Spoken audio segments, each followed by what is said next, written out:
Good morning, caller. You're on the air. Hello. Good morning. How are you this morning? Fine this morning, thank you. How about you? Not too bad. Good. You had a guest on your show yesterday by the name of Gilbert Bennett. Mm-hmm. He's with Nalcor. And Mr. Bennett needs a reality check on what's going on over at Muskrat Falls. If he don't know any more than what he's saying he knows, he shouldn't have the job that he got. Why? Give us some examples. Well, there's a Labrador benefits agreement in place. Mr. Bennett said that there's 87% of the people over at Muskrat Falls is from Newfoundland and Labrador.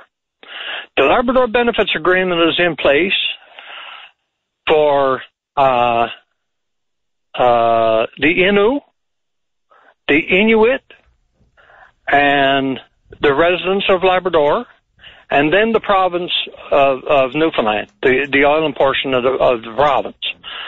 I worked over there. The residents in the Innu are supposed to have first jobs over there. They're supposed to be the last ones to be laid off.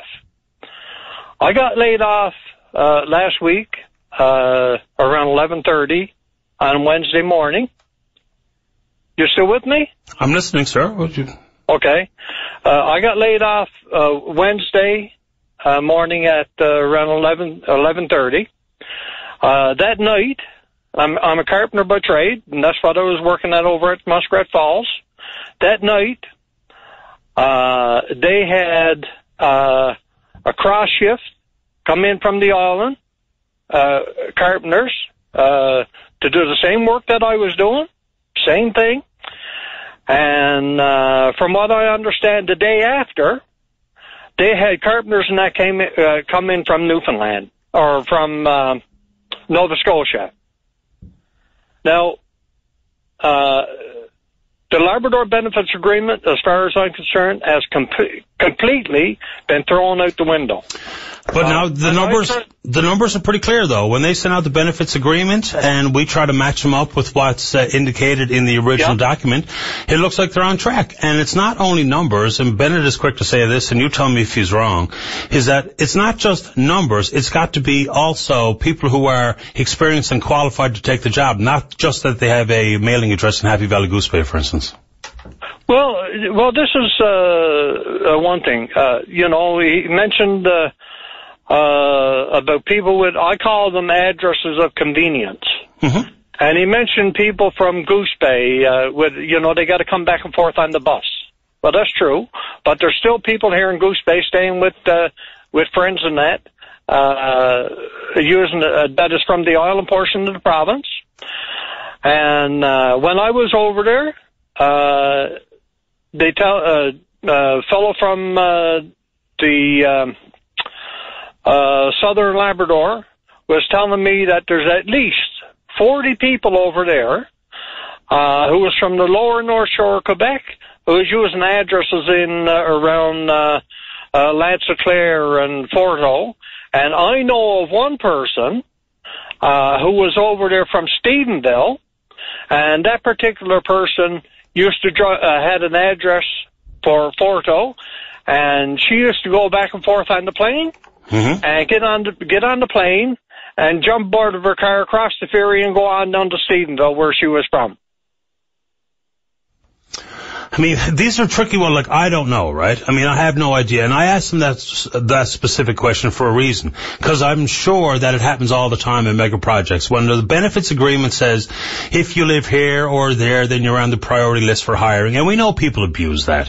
We'll have people who try to fill a role in, say, Fort McMurray, and the locals will get hired first. Then we have 20 people using the same mailing address, and some might live out in Slave Lake, but use a mailing address in Fort McMurray to be on the hiring priority list. So I know what goes on. I don't know what the answer is, though, because how do we appropriately investigate whether or not someone actually lives there and is actually available and doesn't need to stay in the camp? It's a tricky one, isn't it? Well, you know what? They got superintendents and that over there. Yeah. And some of those people who are using the address as a convenience are related to the superintendents, and they're just turning a blind eye to it. And fair ball, you would have the up-close and personal experience because you were on the job site. When we ask, and same thing when I ask Mr. Panache or Shekapesh or Yvonne Jones or Lisa Dempster or Dumaresque or yourself or Mr. Bennett, we can only ask and then we can try to compare their answers to the realities that we see in benefits agreements and comments from people like you. So I'm glad you called. Would you like to say anything else about it this morning, sir? Yes, I heard you briefly mention the dome this morning. Yeah. And it's not being a setback to the project. That dome was supposed to be completed the fall, and cement pouring going on in there all winter long, from what I understand. Once again, it's hard to understand exactly what the point is here. For me, if the construction of the dome is delayed, but that won't affect the pace of construction on site, then what do we need the dome for? And I think that's a fair question. Do you? I most certainly do. Perhaps it's like the dome they put in there last winter. I went in February month. They were building the dome in there then, and that dome was supposed to be put there for pouring cement in that particular dome. Mm-hmm. It was a humongous thing. From what I understand, it was supposed to take them about 2 weeks to put it up. Okay. It took them about 3 months while I was there, and they had it up for 2 weeks. And as far as I know, they never poured not one wheelbarrow full of cement in there. Okay. They took it down again. Now, that dome itself must have cost well over $1 million, and I'm sure the labor on it. Well, you do the math. You got 3 or 4 shifts of men getting paid $50 or $60 an hour, pretty close to it, for 3 months. Well, we're looking at another few $1 million there. Mm-hmm. Okay. Now, for Mr. Bennett or Mr. Martin to get on the phone and say that project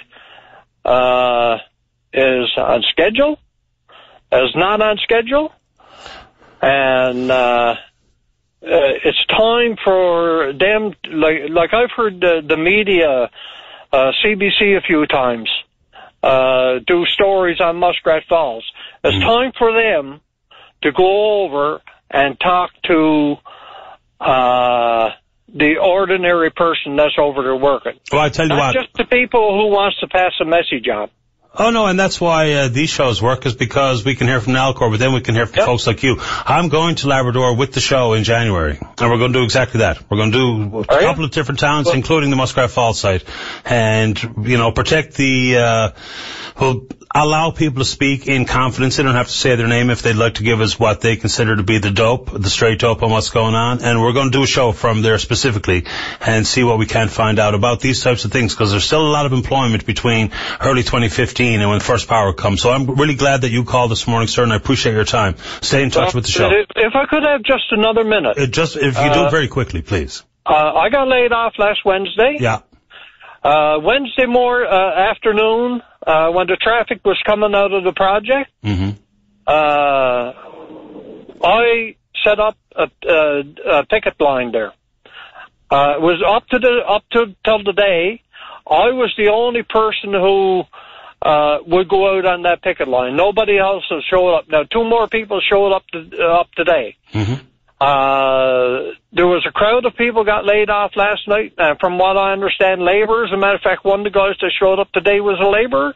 But still, for all, they kept laborers there from the island portion of the province.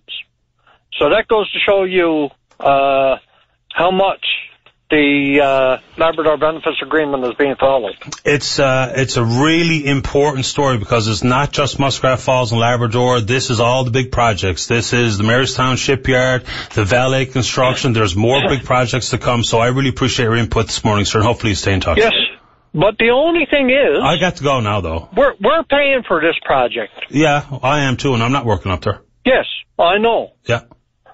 I wish you had more time where I could say more things, but I know you got other people to talk. We do. We can always pick this up again, and I really appreciate your input.